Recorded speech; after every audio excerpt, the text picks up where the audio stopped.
Welcome to my 65th tutoring session in A-level chemistry. In this video, I'll explain the different types of electrons in UV visible spectroscopy and the types of electronic transitions that will come across in UV visible spectroscopy. Please take a moment to watch my previous video on the topic absorption of UV visible radiation by colorless and colored compounds, as the video will provide you with a better understanding of this video content. What is UV visible spectroscopy? UV visible spectroscopy is a scientific study that involves the interaction of UV and visible radiation with the molecules. Now, the outcome of this interaction is that the molecules will absorb the radiation and will provide you with a spectra, UV visible spectra. And that is obtained by a plot of wavelength in nanometers on the x-axis versus the absorbance on the y-axis. And one can obtain the absorption spectra using the instrument called spectrophotometer. When the radiation of a specific wavelength, it could be wavelength from the UV region or the visible region, when it strikes the molecule, there are certain characteristic groups within the molecule like chromophores and oxochromes that are responsible for absorption of radiation by the molecule. Now, chromophores are covalently unsaturated groups and they are responsible for absorption of radiation of specific wavelength by the molecule.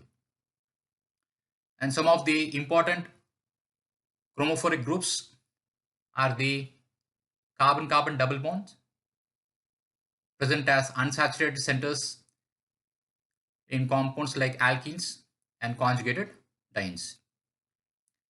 The other chromophores commonly encountered are carbonyl group present in carbonyl compounds like acetone, azo group present in azodies, and nitro group that is present in nitro compounds like paranitroaniline and paranitrophenol. And what about oxochromes? Now, oxochromes basically do not have a characteristic absorption of their own, but they can modify the absorption of chromophore. And oxochromes are saturated groups or substituents with lone pair of electrons. Like, for example, hydroxy group, you find two lone pair of electrons on the oxygen atom. In case of amino group, you find one lone pair of electron on the nitrogen atom. And in case of halo groups, that is halogens, you find presence of three lone pair of electrons.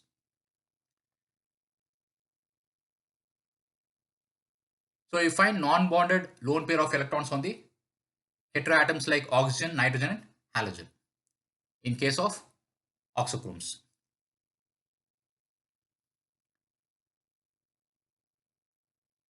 So both chromophores and oxochromes are responsible for the characteristic absorption of radiation.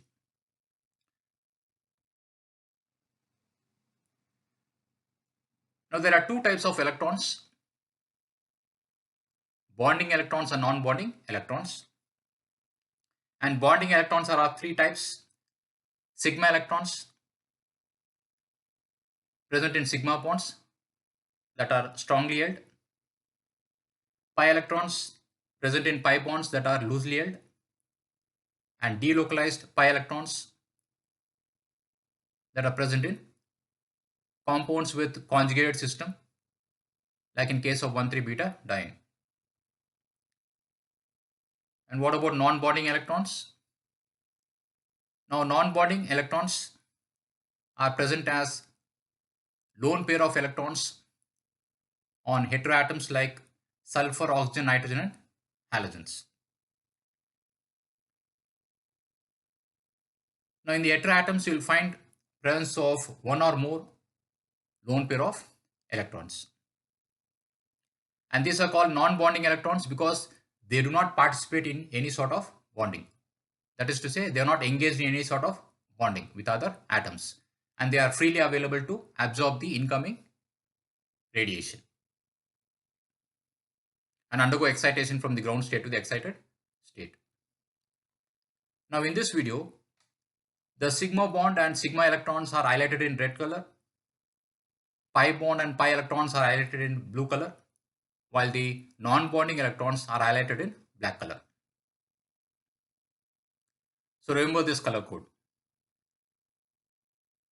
Now sigma electrons are present in sigma bonds and they are strongly held, and they are present in saturated hydrocarbons like alkanes. Pi electrons present in pi bonds and they are present in unsaturated compounds like alkene, for example ethylene. So the red line represents the sigma bond while the blue line represents the pi bond. And delocalized pi electrons are present in conjugate system like in case of 1,3 beta diene.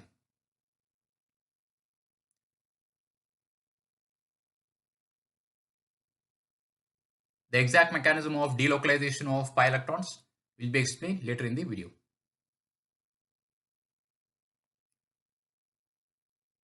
Now non-bonding electrons are present in heteroatoms as lone pair of electrons, as seen in case of carbonyl group present in the carbonyl compound acetone. So in acetone you find pi bond, sigma bond and non-bonding electrons. So you find all the three types of electrons in the carbonyl group of acetone. The pi bond is represented by blue line, sigma bond is represented by red line, and the non-bonded electrons are highlighted in black dots.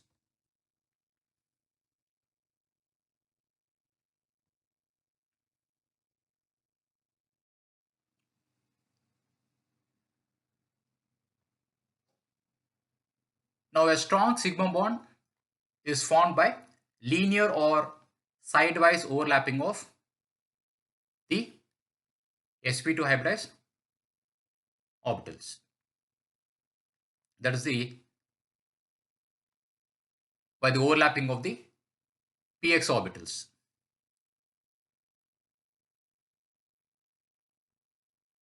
And a weak pi bond is formed by sidewise or parallel overlapping of two py orbitals.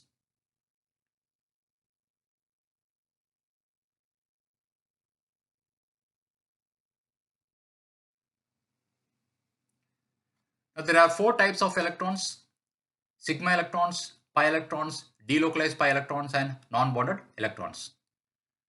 Now sigma electrons are present in saturated compounds like in case of saturated hydrocarbons like alkanes. Pi electrons are present in unsaturated compounds like alkenes. Delocalized pi electrons are present in compounds with conjugate system like 1,3 beta diene and 1,3,5 hexatriene, while the non-bond electrons are present in compounds containing the heteroatoms like oxygen, nitrogen and halogen. So you'll come across the non-bond electrons in carbonyl compounds like aldehydes and ketones, and hydroxy compounds like alcohols and phenols, where the oxygen is bearing two lone pair of electrons.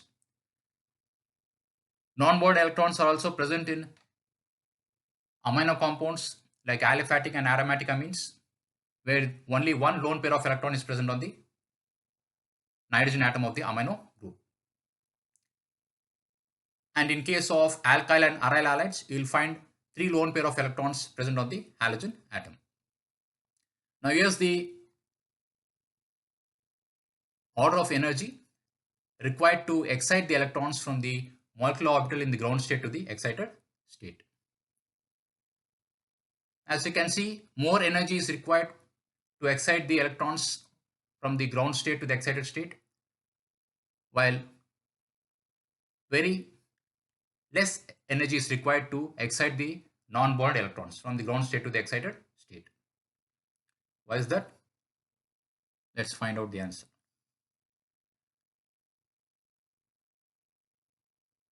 Now more energy is required to excite the sigma electrons because sigma electrons are present in sigma bonds, and sigma bonds are formed by overlapping of sp3 hybridized orbitals of the respective carbon atoms. And you can see a sigma bond is formed by endwise or linear overlapping of the px orbitals, and therefore they are strongly held in sigma bond due to the endwise or linear overlapping of the orbitals. Whereas in case of pi electrons, less energy is required comparatively because pi electrons are present in the pi bonds, and the pi bonds are formed by sidewise or parallel overlapping of the py orbitals, while the sigma bond, that is single bond, is formed due to sp2 overlap. So sigma electrons are strongly held in a sigma bond due to endwise or linear overlapping of orbitals, while p electrons in pi bond are loosely held due to sidewise or parallel overlapping of the py orbitals. And the overlapping between the py orbitals is represented by this arc or curve highlighted in black.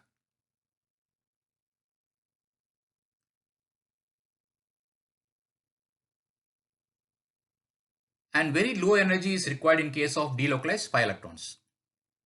Now you come across delocalized pi electrons in case of compounds with conjugated system.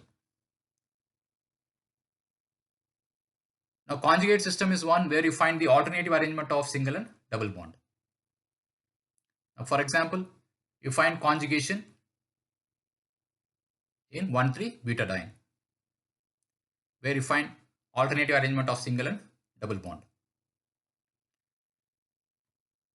So there are 4 carbon atoms in 1,3-butadiene, and double bond is present between the first and second carbon atom and third and the fourth carbon atom. But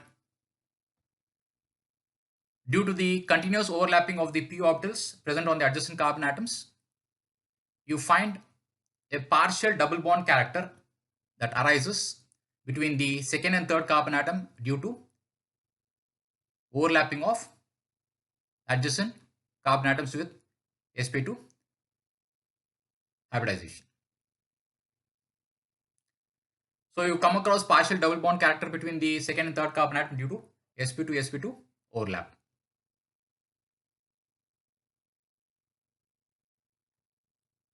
Now in case of 1,3-butadiene, there are a total of 4 carbon atoms, and each carbon atom has a p orbital with an odd electron. And as these py orbitals are parallel to each other, there is an easy tendency for these orbitals to overlap with each other, represented by the black curve or the arc. And this leads to delocalization of pi electrons, and therefore they are very loosely held. Now due to the continuous overlapping of this p orbitals on the adjacent carbon atoms in case of 1,3-butadiene, which is a conjugated system, it leads to formation of delocalized pi molecular orbital. And due to the formation of this delocalized pi molecular orbital, there is delocalization of pi electrons, or you can say the mobility of the pi electron increases, And that is how the carbon atom at the two terminal ends of 1,3-butadiene, they interact with each other chemically. And because the electrons are highly mobile in nature in conjugate system, as seen in case of 1,3-butadiene, very less energy is required to excite these electrons in motion that are highly mobile. And what about the non-bonded electrons? Now, non-bonded electrons are present as lone pair of electrons on heteroatoms like oxygen, as seen in case of the carbonyl group present in acetone. So in the carbonyl group, you come across pi bond, sigma bond, as well as the non-bonding electrons that are represented as black dots on the oxygen atom. And these non-bonded electrons are not engaged with any other atom in bond formation, and therefore they are very freely available and very loosely held. So the very loosely held non-bonded valence electrons that are freely available to absorb the electromagnetic radiation, they easily get excited from the ground state to the excited state. Now here are the energy level of electrons in the ground state and the excited state. Now here is the ground state of sigma electrons in the sigma bonding orbital. And we very well know that the sigma electrons are tightly held for the reasons it's already been explained. This is followed by the ground state of pi electrons in the pi bonding orbital that are loosely held, followed by lone pair of non-bonding electrons on heteroatoms that are very loosely held.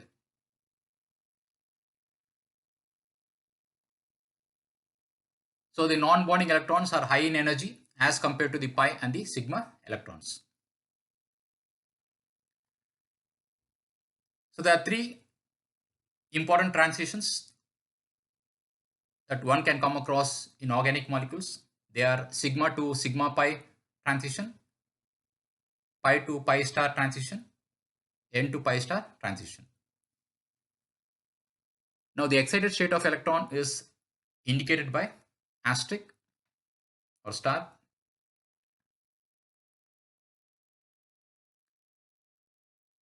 Now talking about the different types of electronic transitions in organic molecules. First is the sigma to sigma star transition, where you find the promotion of electron, that is the promotion of sigma electron from the ground state to the sigma star antibonding orbital. So you see a large energy gap between the ground state of sigma electrons in the sigma bonding orbital and the excited state of sigma electrons in the sigma star antibonding orbital. This is because the electrons are, that is sigma electrons are tightly held in the sigma bond, therefore more energy is required. While pi electrons, they are present loosely held in the pi bonding orbital, and therefore less energy is required to bring about promotion of electron from the ground state to the excited state. That is, less energy is required to bring about promotion of pi electrons in the pi bonding orbital to pi star antibonding orbital.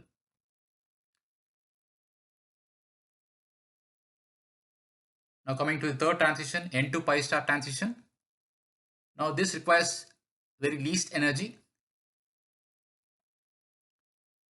because the non-bonded electrons are very loosely held for the reasons already explained. To excite the electrons from the ground state to the excited state. So very less energy is required to promote non-bonding electron on the heteroatoms to the antibonding pi star orbital.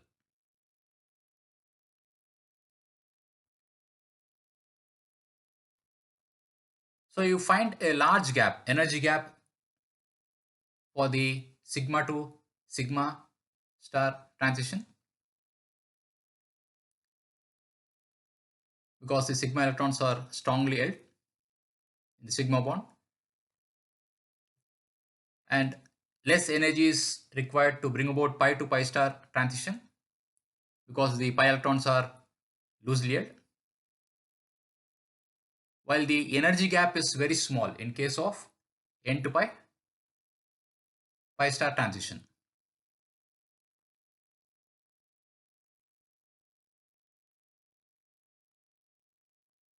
So more energy is required to bring about sigma to sigma star transition, and this is because of large energy gap between the ground state and the excited state, and very less energy is required to bring about n to pi star transition. This is because of the small energy gap between the ground state and the excited state, as the non-bonding electrons are very loosely held.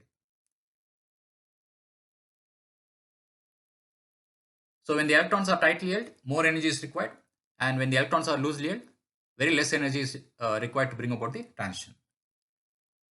And let's consider the carbonyl group as a representative functional group present in carbonyl compound like acetone to understand these three transitions. The sigma bond is represented by red line, pi bond is represented by blue line, while the non-bonding electrons are represented by black dots that are very loosely held.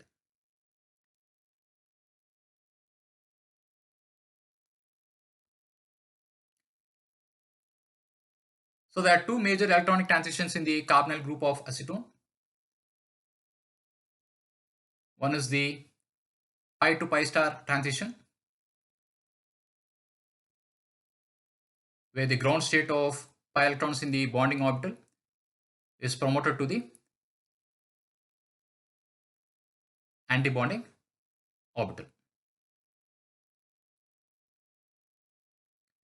And second transition is the n to pi star transition, where the lone pair of electrons, non-bonding electrons on heteroatoms, is promoted to the pi star anti-bonding orbital.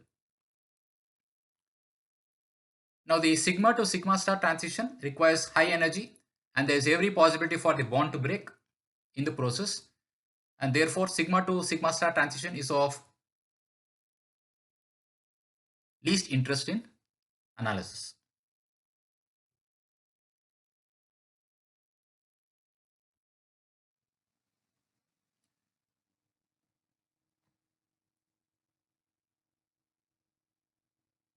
Now let's visualize the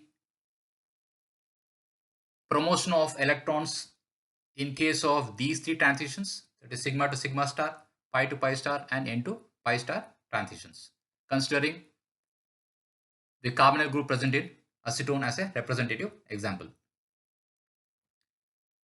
Now in the orbital diagram, you can see there are two electrons in the pi cloud of the pi bonding orbital that are highlighted in blue, which can also be considered as the HOMO, while the pi star antibonding orbital is highlighted in red, which is the LUMO.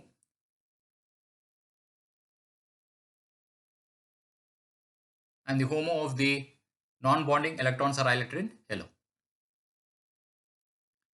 Now when the photon of right energy, when it strikes the pi electrons in the pi cloud of pi bonding orbital, you see promotion of electron from the pi bonding orbital to the pi star antibonding orbital. And this results in pi to pi star transition.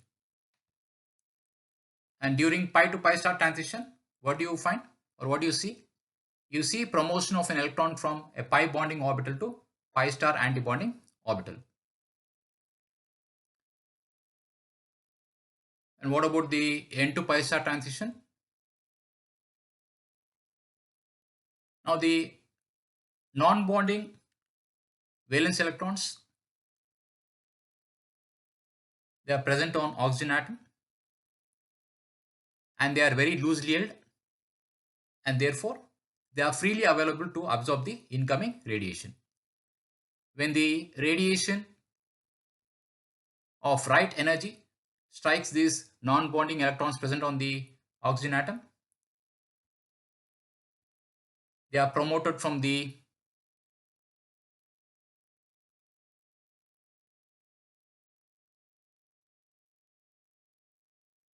oxygen atom present as lone pair into the pi star antibonding orbital, resulting in N to pi star transition. And during N to pi star transition, you find promotion of a non-bonding electron to a pi star antibonding orbital.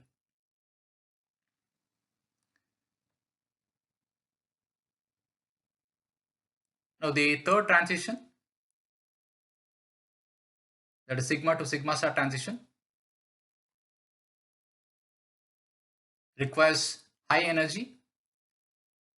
Now I want my viewers to focus their attention only on the sigma electrons as we are dealing with the sigma to sigma star transition. So you have to focus only on the sigma electrons highlighted in red.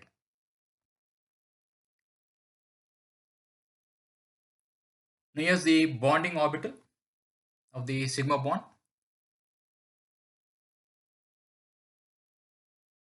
and the electrons highlighted in red, they are present between the nucleus of the two atoms. So here what are the two atoms? The carbon atom and the oxygen atom. So you find two electrons highlighted in red between the nucleus of carbon and oxygen atom, represented by plus, which represents the nucleus of these two atoms. So in the low energy state or at the ground state, in the bonding molecular orbital of sigma bond, you find between the nucleus of two atoms there is a region of high electron density, and this leads to attraction between the nucleus and the shared pair of bonding electrons between the carbon atom and the oxygen atom,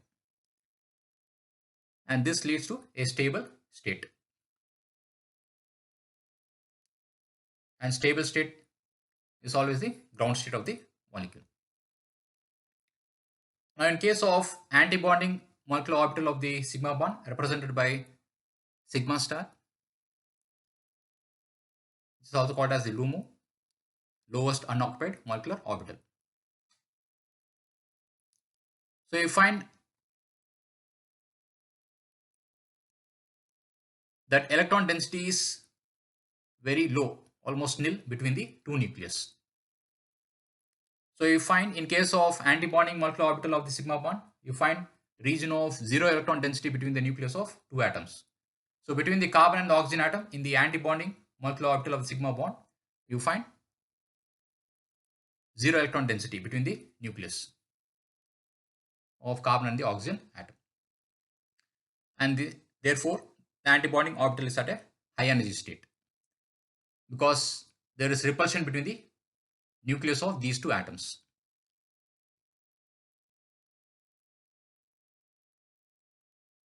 So the bonding molecular orbital of sigma bond is at the low energy state, while the anti-bonding molecular orbital of sigma bond, represented by sigma star, is at high energy state. Now the ground state and the excited state of electrons, be it sigma electron, pi electron or non-bonding electron, can also be represented by Lewis dot structures.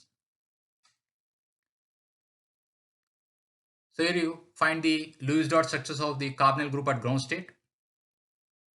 Sigma electrons highlighted in red, pi electrons highlighted in blue, while non-bonding electrons on the oxygen atom is highlighted in as black dots. Now in sigma to sigma star, you see excitation of the sigma electrons as represented in the Lewis dot structures. And in case of pi to pi star transition, you see excitation of only the pi electrons. And in case of n to pi star transition, you see promotion of electron present on the oxygen atom to the pi star antibonding orbital.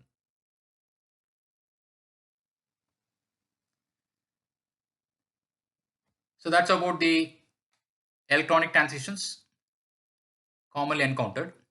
But there is one more electronic transition that plays a important role, or it's of analytical interest, is the electronic transitions in a conjugated system.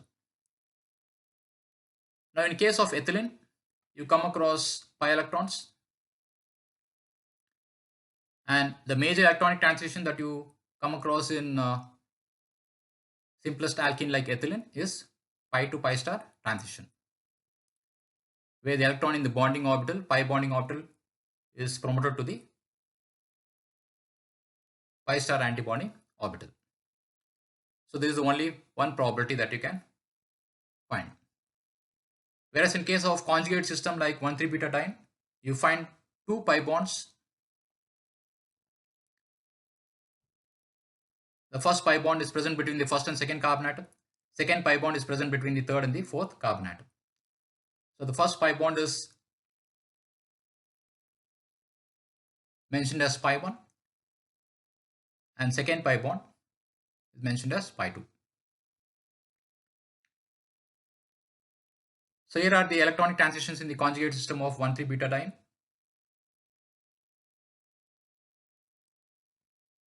And the pi electrons are mentioned as single-headed arrows pointing in opposite directions, signifying opposite spin.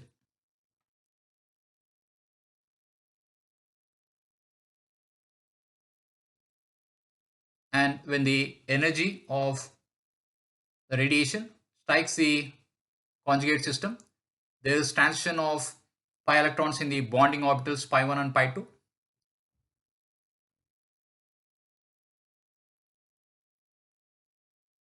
Going to the excited state of antibonding orbitals pi 3 and pi 4.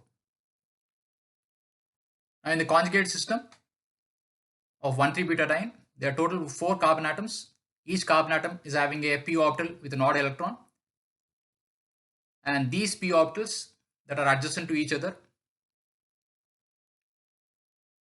they undergo continuous overlapping. And because of the continuous overlapping of the adjacent p orbitals of these carbon atoms in the conjugate system, it leads to formation of delocalized pi molecular orbital. And as a result of formation of delocalized pi molecular orbital, you see delocalization of pi electrons. And because of the delocalization of pi electrons, the carbon atom, the first carbon atom, can interact with the terminal fourth carbon atom. And the mobility of the electrons, pi electrons, also increases. And this is one of the reasons why the pi electrons in conjugate system are very loosely held, and very less energy is required to excite these delocalized pi electrons, because delocalized pi electrons are always in constant motion. Since they are already in motion, or the mobility of electrons is more, very less energy is required to excite these very loosely held delocalized pi electrons present in conjugate system, as seen in case of 1,3-beta diene. And when you measure the absorbance of these conjugated compounds, you can see that there is shift in lambda max towards longer wavelength. So what is lambda max? Now lambda max is the wavelength where there is maximum absorption of radiation of specific wavelength by the molecule. And because of delocalization of pi electrons in the conjugate system, there is shift in lambda max towards longer wavelength. So lambda max of the simplest alkene ethylene is 171 nanometers. So in case of ethylene, you find only one pi bond. It absorbs at 171 nanometers. While in case of conjugate system like 1,3-beta diene, you find that absorbance has shifted from 171 to 223 nanometers. So there is a jump in the absorbance values. That is to say, you see bathochromic shift or redshift. What is bathochromic shift or redshift? During bathochromic shift, you see there is shift in lambda max towards longer wavelength due to conjugation in the system. So you see a shift in lambda max from 171 nanometers to 223 nanometers. This is because of delocalization of pi electrons as seen in conjugate systems, like in case of 1,3-butadiene.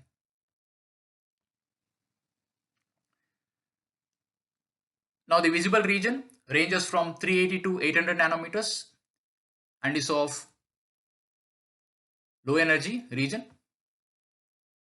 while the ultraviolet region ranges from 200 to 380 nanometers, which is high in energy. Now some of the compounds that absorb in the UV region are alkenes like ethylene and conjugated dienes like 1,3-butadiene and 1,3,5-hexatriene. Carbonyl compounds like acetone and methylvinyl ketone also absorb in the UV region. And the most common compounds, the compounds that are commonly encountered in UV visible spectroscopy that absorb in the UV region are the aromatic compounds like benzene, naphthalene and anthracene. Now the lambda max of ethylene is 171 nanometers. With conjugation, the lambda max shoots from 171 to 223 nanometers, and with further increase in conjugation as seen in 1,3,5-hexatriene, there is again shift in lambda max from 223 nanometers to 256 nanometers. So with increase in conjugation, the energy decreases and therefore it absorbs at a longer wavelength, resulting in bathochromic shift or redshift. And same is observed in case of carbonyl compounds like acetone and methylvinyl ketone. So in acetone, there is only one pi system. Acetone absorbs at 187 and 270 nanometers, while in case of conjugated system like methylvinyl ketone, you see shift in lambda max. You see bathochromic shift. Absorbance is increased. You find lambda max values of 219 and 324 nanometers in case of methylvinyl ketone, where there is conjugation. And in case of aromatic compounds, benzene has a lambda max of 254 nanometers. When two benzene rings are fused together at ortho position, resulting in naphthalene with extended conjugation, there is corresponding increase in lambda max. There is shift in lambda max from 254 nanometers to 286 nanometers. And with further increase in conjugation, there is further increase in the lambda max. So in case of anthracene, you see absorbance at 375 nanometers as compared to 286 in case of naphthalene. So this is about compounds absorbing the high energy UV region. Now what about compounds absorbing the low energy visible region? Now always remember, colored compounds absorb in the visible region. So you can take it for granted, whenever you see any colored compound, it definitely absorbs in the visible region. For example, organic compounds like paranitrophenol, paranitoaniline, they are bright yellow colored compounds, and paranitoaniline has a lambda max value of 381 nanometers. And in case of natural pigments, you can find extensive conjugation in the structure with alternative arrangement of single and double bond. And carotene, natural pigment with extensive conjugation in the structure, absorbs at 453 nanometers. And lycopene absorbs at 505 nanometers. As the conjugation in the structure increases, with increase in conjugation, there is corresponding decrease in energy, and with corresponding decrease in energy, you can see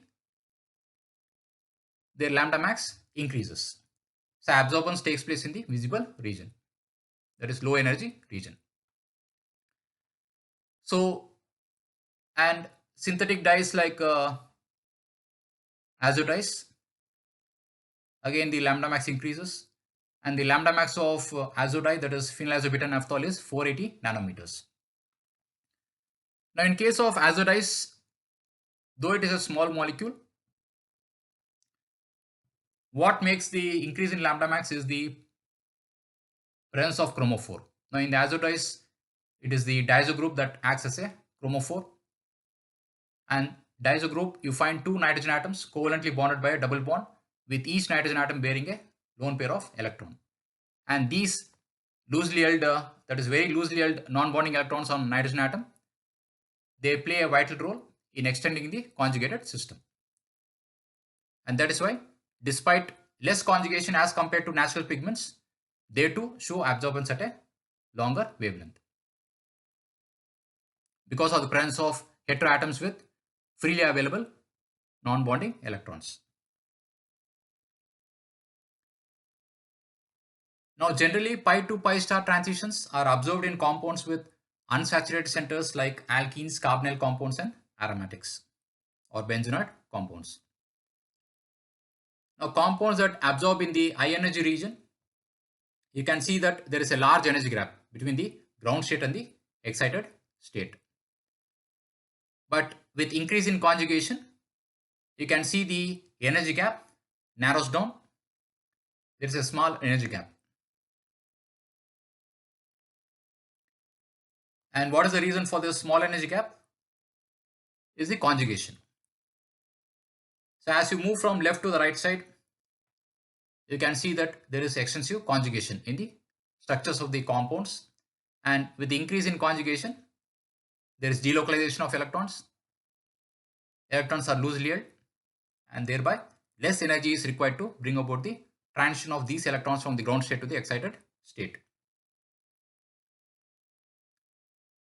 And therefore, you can see absorption of compounds with conjugated system in the visible region. So visible region is a low energy region with longer wavelengths, while ultraviolet region is a high energy region with shorter wavelengths. So what you observe here is the decrease in energy for the promotion of an electron from a pi bonding orbital to pi star antibonding orbital with increase in conjugation. So conjugation plays a vital role in decreasing the energy of the system. And this leads to increasing delocalization of electrons in the pi orbitals of alkenes. And this ultimately lowers the energy gap, making the compound to absorb in the low energy visible region, making the compound colored. Thank you so much for watching my video. I hope you enjoyed it, and I'll meet you in my next interesting tutoring session.